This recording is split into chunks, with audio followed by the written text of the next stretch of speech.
بسم الله الرحمن الرحيم. Bismillah.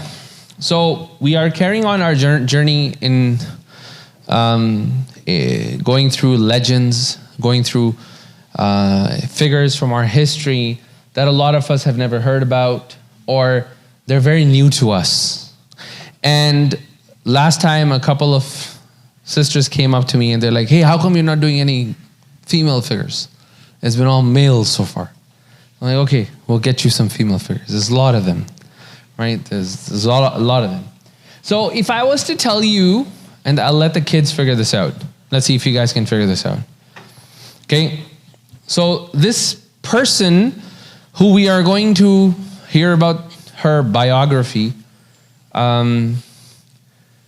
if I was to tell you that she was an admiral and she ran the largest naval fleet in the Mediterranean Sea.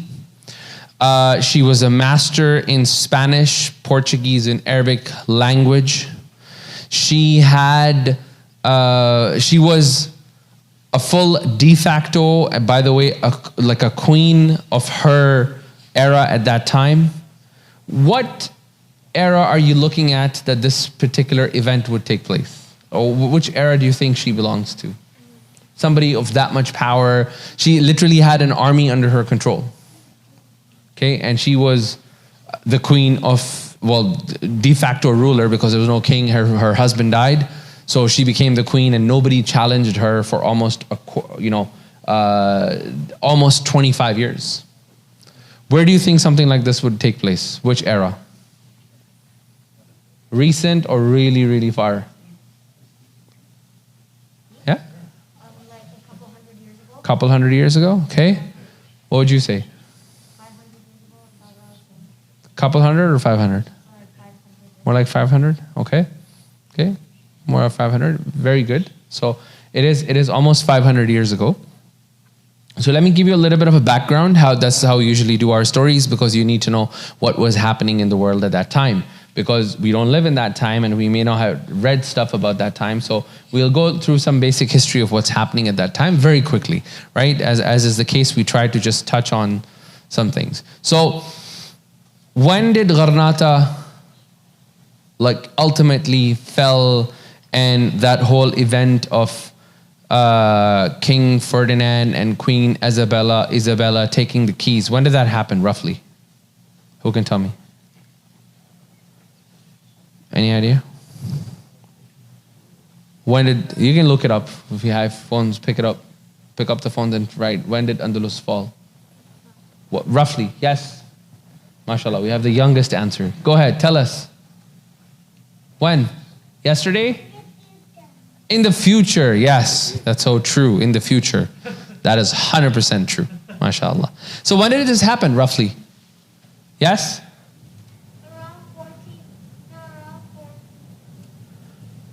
1492, okay? 1492 roughly is when Andalus eventually diminished and the keys were given, okay? So this event takes place, so right now, fall of Andalus has happened. The Portuguese missionaries, they want to establish a port, they want to establish a capital where they can run the missionary work of converting entire Africa into a Christian continent. And they have chosen Chefchaouen and Tetouan, two areas in Morocco, and they want to be established over there, okay?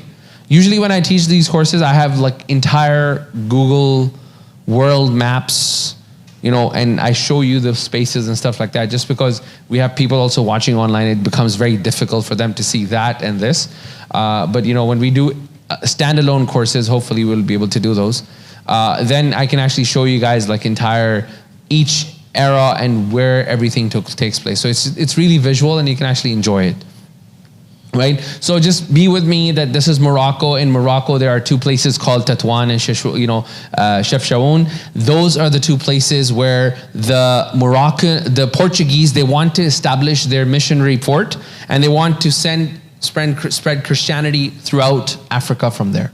Okay, so this is what is happening, and so Moroccans are defending themselves. They're trying to fight the colonizers. There's different fights, and the city of Tetouan completely is annihilated at the hands of the Crusaders, and it's in ruins.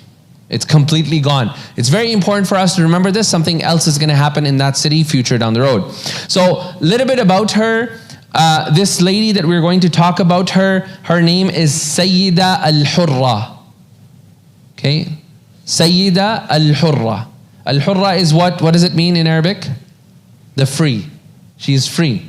Now, she was born in 1493. She was a person that was born to a mixed race, which means that her mother was Spanish, her father was from the Arabs, and her father was Mawla Ali bin Rashid, very famous figure in history, a lot of accomplishments. And her mother was a Christian woman, Catherine Fernandez. Later down the road, Catherine Fernandez, she actually accepts Islam after she sees Muslims and she lives amongst the Muslims, and her name becomes Lala Zahra. Lala Zahra. Her name becomes Lala Zahra. So she is the mother.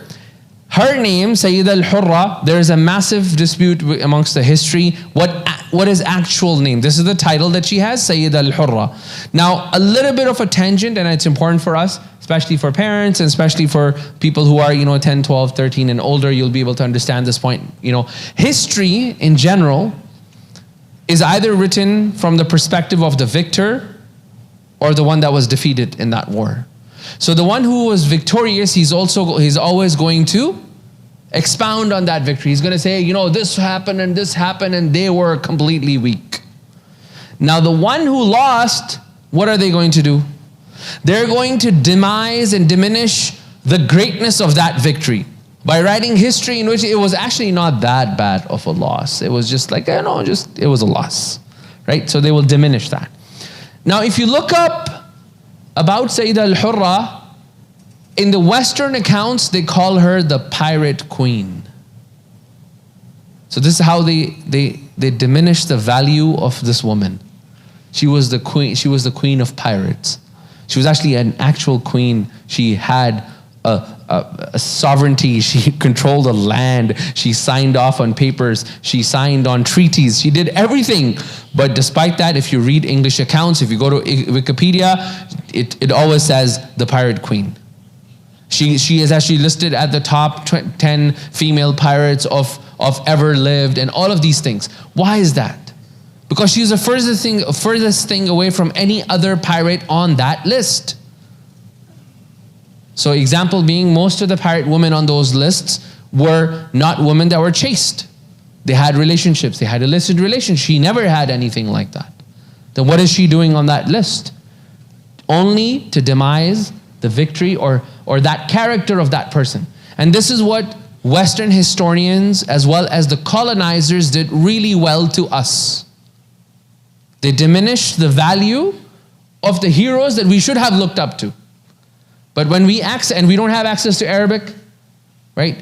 As a matter of fact, in the Spanish and the Portuguese accounts, we're going to read that further, you actually found that they themselves are really astonished at why she called the pirate queen. She was just defending her land against people that were invading it. She didn't go out to Portugal and attack. She was in her land. They were coming on her land and attacking her. And she's defending. Right? So her name it's mentioned in the accounts, both Portuguese accounts and the Spanish accounts, that her name was Aisha. That's one name. There's a second name that was given to her, which was Fatima. Right? So there are records of us showing that her name was Aisha. There are records of names showing that her name was Fatima. There's record, especially on her nikah certificate, that was written by the famous scholar of that time, Ahmad al-Sharisi. He actually writes her name as Sayyida al Hurra. So from there, because that's the only Muslim record we have that tells us that her name was actually Sayyida al Hurra. That was her name because that was the name that was written on her Qiran, Aqd Qiran. That was written on her nikah. Why was the name al Hurra? Right? There's an entire discussion by most historians. Why was she named Hurra at that time? It was such a strange name for somebody to have at that time. Number one, Hurra in the Castile language or Castilian language refers to a female falcon. So al-Hurra actually refers to a female falcon. The second reason that is given is when Granada fell, at the fall of Granada, she was given the name Hurra. So in the process, if she gets enslaved, people would know that she was a Hurra, she was a free person. The third reason that is mentioned is that the mother of the last king of Andalus, the one that gave the keys of Andalus, the castle of Granada, to Queen Isabella and King Ferdinand, her name was Hurra. And the father of Sayyida al Hurra was so inspired by that woman that he named her Sayyida al Hurra after the Hurra, the mother of the last king of Andalus. So these are the three reasons that is mentioned that why her name was al Hurra. Her second name was Barbarossa di Tetouan. Barbarossa was a very famous name. As I mentioned even a few weeks back, there is a new Turkish series that is built on that character Barbarossa. Right? If your kids are not watching it, they should. It's something really, like if Ertugrul was something really good, this is like the next Ertugrul. Right? It is the Ertugrul of the sea. So Barbarossa was a very known figure at that time. She was the Barbarossa of the western side of the Mediterranean. Barbarossa, the actual Barbarossa, he actually ran the eastern side of the Mediterranean. As a matter of fact, true fact, I did a story on Barbarossa over here in Al-Huda in 2018, and there was actually a person who came up after the lecture and he showed me his driver's license and his name was Barbarossa. And I said, why would you be called Barbarossa out of all the names? And he said, my grandfather was a naval admiral in Pakistan Navy, and he was so inspired by Barbarossa that when I was born, he commanded my father and said, you're going to name him Barbarossa. Right? And he said, that's the only reason I came to the lecture, because it was the first time I heard about a lecture that is after my name, Barbarossa. So Barbarossa, again, a very important historian for us to learn about. She was called Barbarossa. Another name that was given to her, the Lioness of the Sea. And the Arabs used to call it Imra'at al-Hadidiyya. She was an iron woman. Before an iron man, she was an iron woman. Okay? Now, 1492, Spain to Morocco. What happens? She was living in Spain. Life was good. What happens in 1492? Granada falls. Right before 1492, little bit of history of Granada so you understand what happens. So around 1031, a new phenomena started happening in Andalus. Andalus had one ruler and everybody followed, and there were governors or there were different states, and all those governors, they aligned. Kind of like provinces today, and provinces have what? Premiers. And premiers, they don't break out. Although we have 3 levels of government, they didn't have that. But they don't usually go against the prime minister, right? They don't say something, they all come together and say, we are not listening to the prime minister. They don't do that. Similarly, governors in the United States, in all the different states. So they had something like that, and they had one king. Right? And that king was aligned with the Abbasi Khalifa at that time, right? In the Iraq, in those areas. So that's what was happening. For 1031, that's where the kings, they started defecting. They're defecting, and they said, we don't want to listen to the king.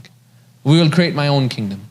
And they called this era from 1031 to 1490, from 1031 to 1492. How long?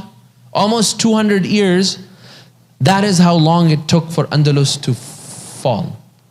That's the issue actually happened in 1031 when people started defecting from the king and they said, I've got nothing to do with the king. Main apni kursi, my own kingdom. Right? This is my own kingdom. I'm not going to listen to them. So that little era was called Muluk Tawa'if. And if you read the history of Andalus, you're going to find Muluk Tawa'if. Very, very, it's a written part about that. Now, so this is what happened. This is what's happening.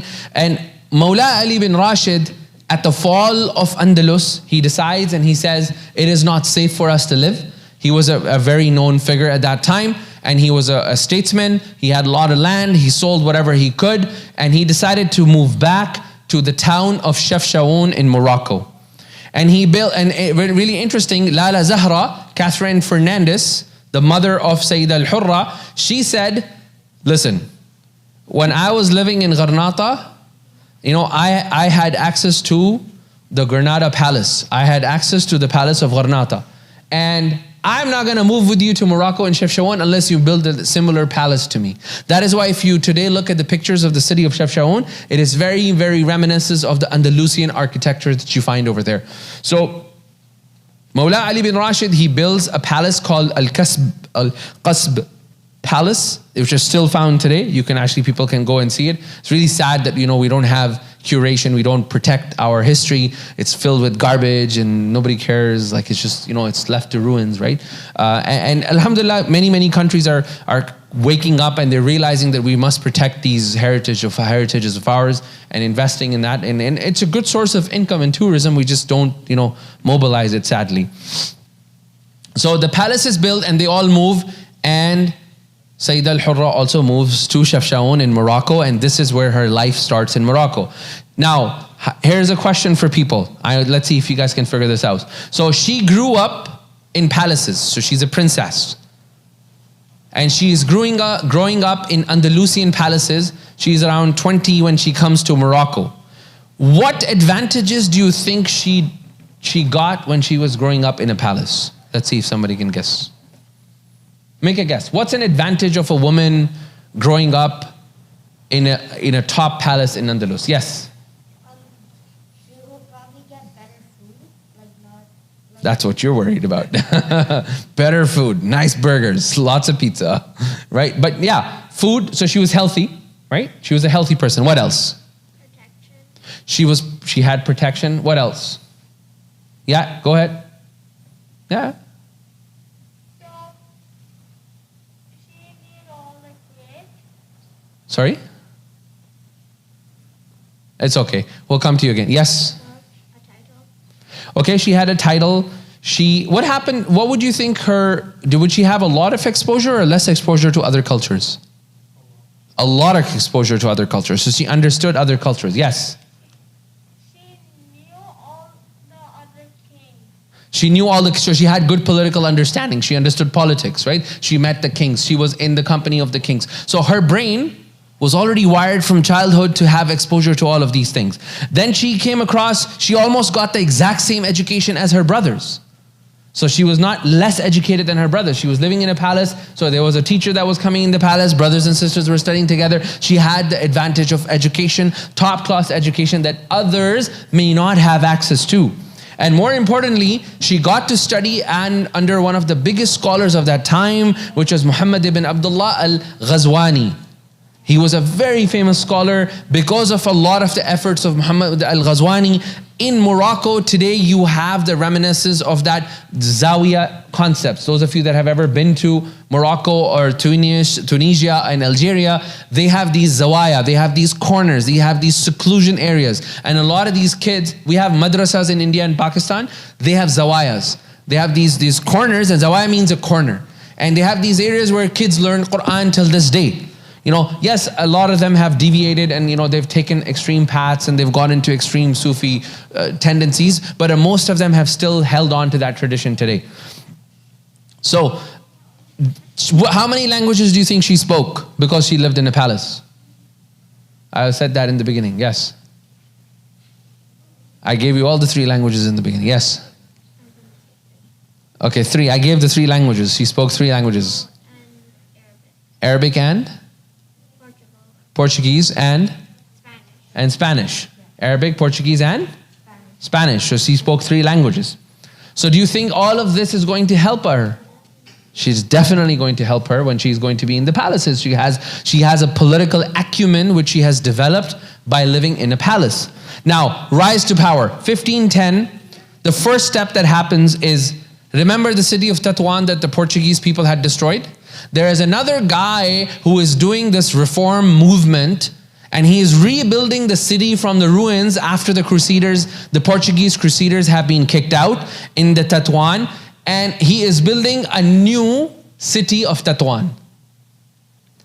And here comes Sayyida al Hurra, a perfect match for a person who is trying to establish a city from the ruins. because she understands politics, she understands society, she speaks languages, she understands cultures, she understands architecture. She has that access to all of that information. So her father, Mawla Ali bin Rashid, decides that it's best time that she marries Abu al-Hasan al-Mundhiri. He marries, they get married, and he becomes the new founder of Tetouan, and she becomes the queen of Tetouan. That is why she's also called Barbarossa di Tetouan. She was the Barbarossa of the town of Tetouan. Okay? So eventually, she becomes a very, very powerful figure within the new city of Tetouan, and she becomes the de facto vice governor. Whenever her husband would leave for conquests, she became the de facto ruler. Nobody would question her rule at that time. Then, her advantage was she actually knew the Catholic culture and the Catholic religion, and she knew the Islamic culture and religion, and she was able to fix the city from a cultural perspective. So building markets and allowing traders to come in, and it became a flourishing port. So much so that the other Barbarossa, which we will talk about further down the road, the other Barbarossa, the real Barbarossas, they actually created a treaty with her that whenever our ships are going to Jabal Tariq, that's passage between the Spanish and the Moroccan area, when they're going to be passing, can we stop over at your city and refuel? They didn't have fuels at that time. Refuel, I like food, right? It was galleys. They were using sails and galleys. They didn't have engines at that time. So that led to her being the most powerful figure. Now something interesting happens. Her husband, Mawla Ali bin Rashid, he passes away. And at this point, he dies in 1520. So from 1520, the next quarter century, 25 years, she ends up becoming the undisputed ruler of Tetouan and Chefchaouen, those two cities. Nobody objects to her. Nobody wants to appoint a king because they're so happy with her rule. Now she realizes that the Portuguese people are not going to be happy with this. So what she does is all the Andalusian people that had been kicked out, that are just roaming around in Morocco right now, they have nowhere to go. What does she do? She gathers them into an army. And they find hope in her because she is Andalusian. So they find hope in her, and she never forgot the fact that she was kicked out of her homelands. And now she builds an entire galley. Galley means, a naval fleet made of galleys. Now, if you want to know galleys were those ships that used to have, the upper deck, and then the lower deck, you would have slave workers at that time. So Muslims were enslaved by the Crusaders, and all the galleys that were run by the Crusaders, in the lower deck were all Muslim slave workers that would be running the massive oars. So you would have like one giant oar that is going all the way to the end of, touching the water. And you would have 7 or 8 men. They would be sitting in a position, and they would all row together. And you would have sometimes 100, like 50 on this side, 50 on this side. And they would have one guy that would lead them, and it would say, row, and they would all row at the same time. And this is how the ships would, this is the power they had. And if they wanted to put a turbocharger on that, they would put a sail on it. That was the turbocharger of that time, right? Get the ship going faster. So Sayyida al Hurra, she decides that she's going to build this fleet. She uses some trade routes, builds a lot of trade, and then she starts buying these ships, making these galleys, and now she has an entire fleet. And the Portuguese people are terrified of her. So the quarter century, they tried aligning with so many countries to get rid of her naval fleet, and they failed. They could not do that. She was too powerful. Now, when they saw that Morocco, despite the fact that Sayyida al Hurra is such a powerful figure and she has established this rule, the Portuguese people found out that Morocco is not united anymore. So Morocco has Tetouan and Chefchaouen under the rule of Sayyida al Hurra. Her brother Ali ibn Rashid does not like her anyways. There's some dispute. So Ali has his own little island that he's running. And then the other kings on the other side, they are, they're also not very supportive of her. So what happens is, she was very smart. A book written, again, I'm sorry to quote this book, but it's called Women Pirates. It was written in 2004. She says, then she became smart. And much of the prosperity that she started driving from was attacking those galleys and ships that were coming from either Spain or Portugal that were laden with goods and that were crossing her territory without her permission. So she laid a rule and said, if you're going to cross my territory, and they all had to cross her territory. If you had the maps, you will see. She was like, if you're going to cross this portion, this is my territory. You're going to cross, you're going to pay taxes. And the Spanish and Portuguese are like, pay taxes to you? Why would we pay taxes to you? We're Spanish, we're Portuguese. And what she did is she started taking those ships. As a matter of fact, she started taking prisoners as, ransom. So she captured some princesses, she got some intel, so she became smart. She's like, I'm not going to attack head on. I'm going to do a political / a warfare. So she held hostages, princesses, and that put a lot of pressure. What actually happened was something really interesting. Despite the fact that they used to call her bloodthirsty, like type of titles that were given to her in these books are really, really horrendous. But they would still come down and sit down on a table and negotiate with her because she had so much control. She understood how to pull the strings. So she was like, oh, you want to negotiate? I've got 2 of your princesses. Let's negotiate, right? And she would treat those princesses really well. And these princesses would go and they would talk about her because they would see in a woman in power, they're like, wow, how come we can't be in power in Spain? So for them, that was really a shocking thing.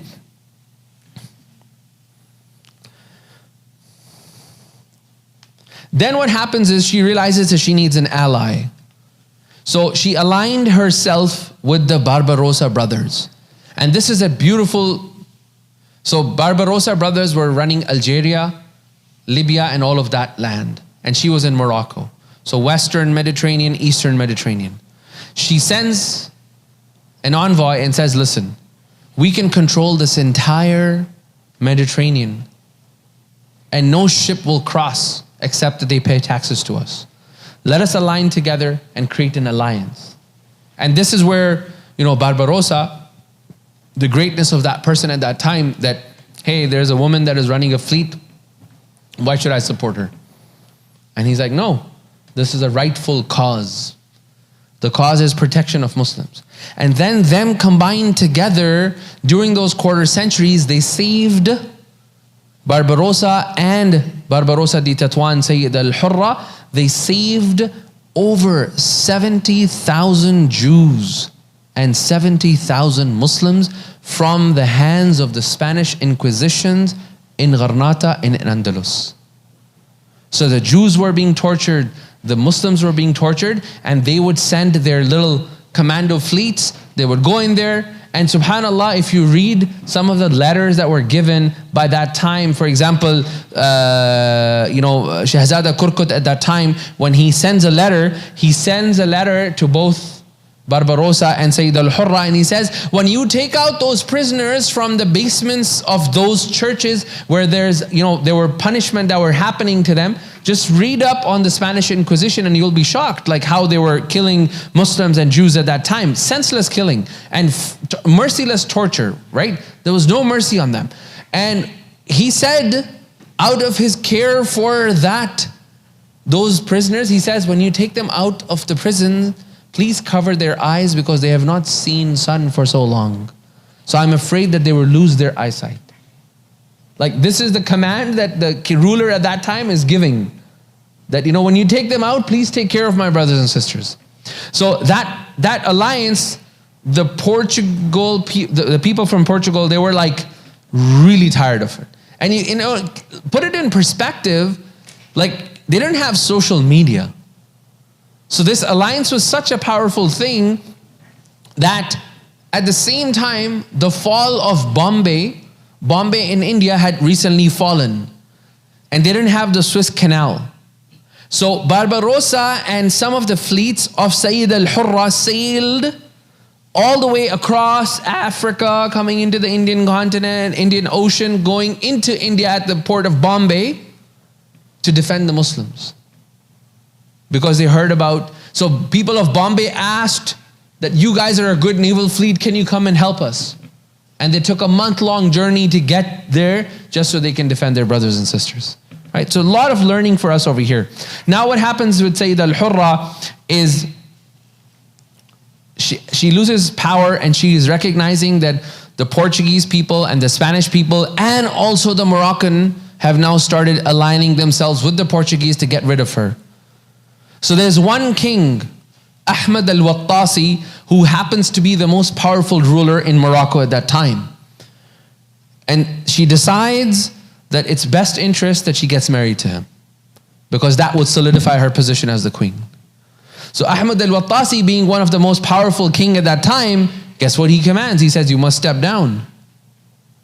And you must leave your palace. And you must come and live with me in Fez, in Morocco. And she declines to every single one of those conditions. She says, no, listen, you got this wrong, boy. You're going to come and live with me, and I'm not living my palace. And you're going to actually, your barat is going to come to me. I'm not going to you. You are coming to me, and you're bringing your cavalry to me. And the nikah is going to take place in my palace. And I shall stay here, and you can come whenever you want. But I'm not leaving. And that is why even the Spanish people, they said, this was an unheard thing at that time, that somebody, a king of the stature of Ahmad al-Wattasi, accepts such conditions. Except for the fact that he recognized the power of this woman at that time, and the need for the ummah to support somebody like that. So what happens is she gets married, and now she is fortified. In 1541, she gets her second, she gets married second time. And in 1542, the Portuguese people, they launch an entire trade boycott and demand from her that she steps down. And she says, I will live on leaves and on nothing. But my Muslim pride refuses to step down to a non-Muslim nation. I'm not going to step down. And she refuses. Then what happens, unfortunately, the businessmen and the tradesmen on the street, they started plotting against her. They said, if she's not going to step down, we're going to have to go and use other means and use other political measures to get her out of the power. So they went to her son-in-law. And they presented her as being a female lion that is losing power. And they told her son-in-law, listen, if you take over and get rid of your mother-in-law and send her to some palace, walk in there because you have full access to her, we cannot enter. You just enter and get rid of her. Don't kill her. We will support you, and we will give you this much taxes and this much this and this much this. And the Portuguese crusaders also came to her own son-in-law and said, if you allow her, you figure out a way to get rid of her, we will send you this many gold coins. What do you think he did? He agreed, sadly. He agreed against her own mother-in-law. And he said, fine, you pay me X amount, and there's a dispute on how much they give him, but his progeny today, his family today, still is receiving funding from Portugal. Because that contract was that my entire progeny, until it can be, and similarly, last time when we talked about Abdul Qadir al-Jazairi, his family till this day, right? French are still paying them because his conditions, they broke their conditions. So when Napoleon Bonaparte, he actually re-signed the treaty, he actually stipulated that you'll pay my family. They're actually, you can see documentations of French government sending money to Abu Bakr al-Jazairi and his entire family till today, as part of the contract that was done back then, right? These are like long contracts. So eventually she stepped down, and she said, it's rather, it's better for me that, I don't kill myself over this. And he let her son-in-law take over the power. And then the remaining of her 20 years that she lived for 20 years after she stepped down. She went to her town of Chefchaouen, where the house of Mawla Ali bin Rashid till today is used as a madrasa. It's actually the only madrasa in Chefchaouen, in the town of Morocco, in the city of Morocco, where you actually find that there are durus that are held for women on a regular basis. A lot of the festivals that Moroccan culture has, or things that they celebrate at that time, all of these celebrations usually take place for men. And this is the first time we find that in Chefchaouen there's actually a proper anything that happens for men also happens for the woman in that house. She passed away on July 14th, 1561, and she was buried in the town of Chefchaouen. And the historians, they write about her, and let me read this passage. So there's a historian by the name of Labide, and she says, so Sayyida al Hurra was doing the same thing that the Liberians, as well as the Portuguese, as well as the Spanish were doing. The only difference was the Spanish and the Portuguese were going into foreign land and enslaving Moroccans, whereas she was defending her lands and enslaving the ones that were attacking her. So it is not befitting that we call her a pirate. To refer to her as a pirate is to put the blame on those who were defending their lands from aggressive colonizing powers. And that is not a fair characterization of anyone.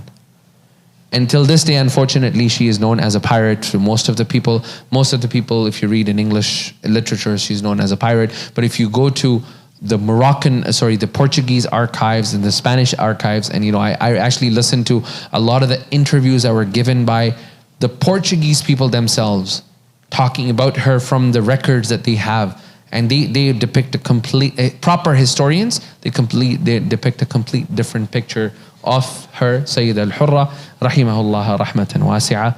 And this was our leader for today. What are some of the lessons that we learn from here? And this will end with this, inshallah. Number one, that what we learn is life will never remain the same. There will always be ups and downs in our parts of lives. So she was in a palace. We saw this in our first story. What was our first story that we did? Qutuz. Remember? Qutuz. He was a son in a palace. He goes from a palace, he goes down.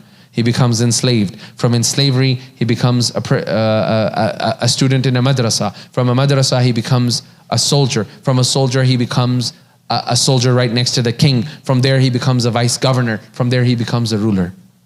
Likewise, you look at her life, she's a princess. From a princess, she has to leave her home land and run away. Her own homeland, she has to leave, run away, come to a new land, her father's land, learn this whole culture, going to a new city. From there, being taken into another city of Tetouan. It's a city that is in ruins and it is being built. They're building that city. And all of this cycle that goes through, that tells us that life is going to have ups and downs.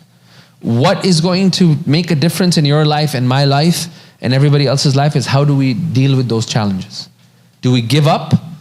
Or do we say, this is just a phase of life and my life is going to move on?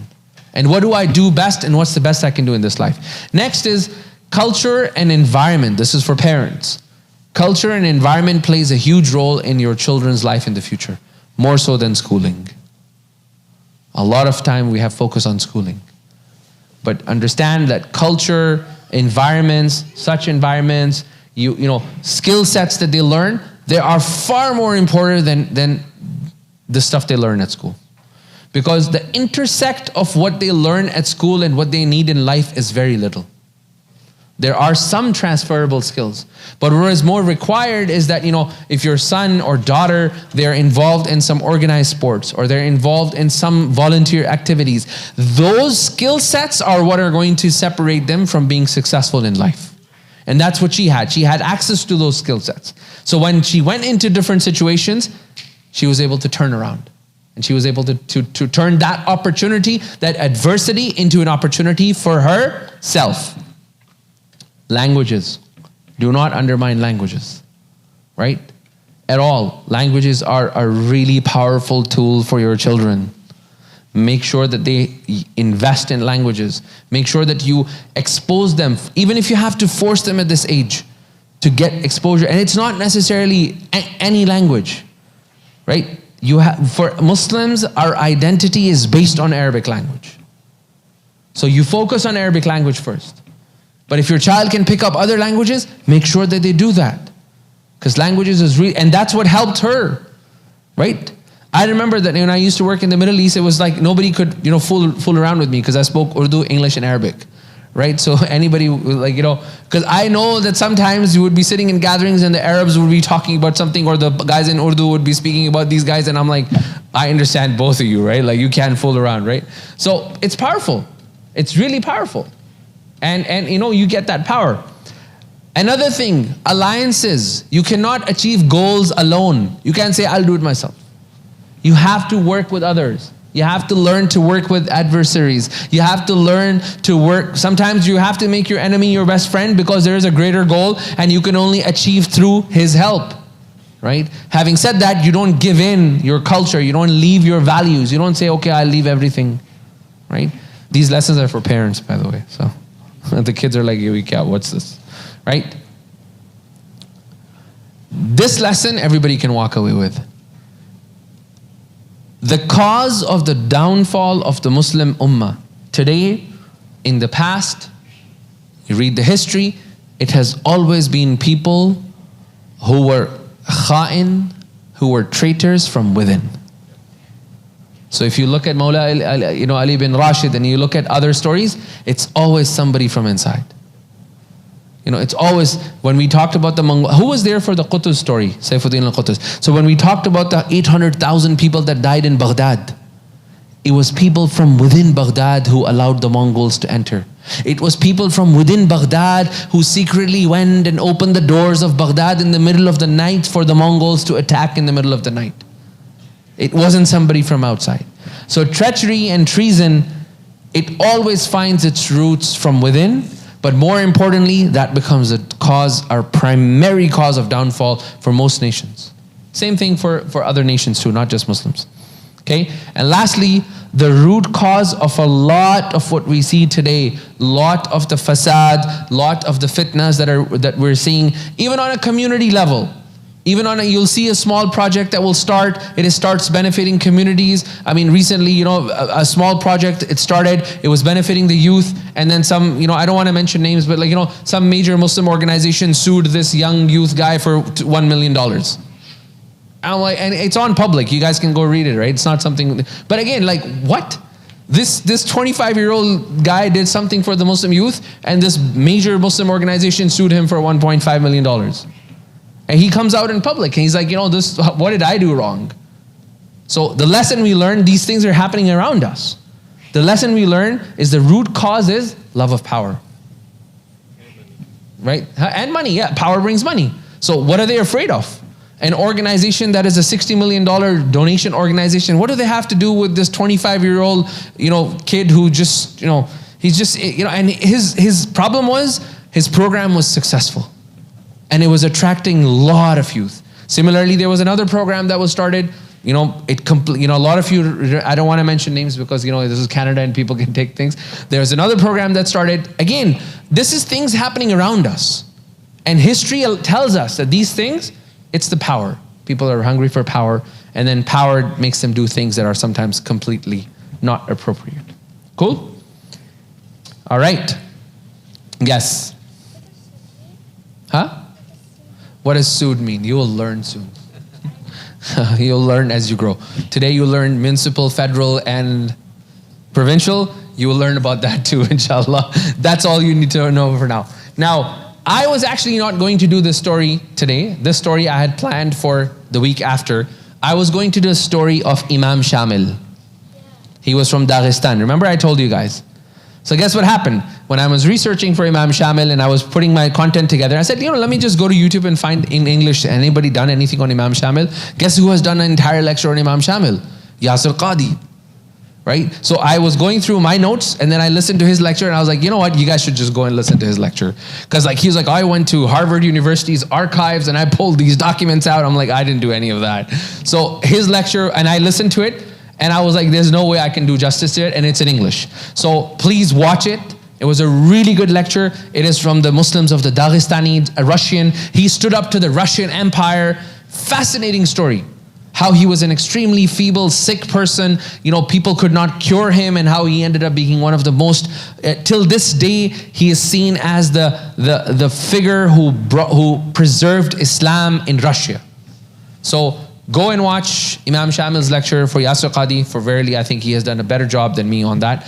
And that's why I didn't do it in English. I'm like, there's no me, you know, alhamdulillah, we can do some other story, inshallah. Okay? Jazakallah khair.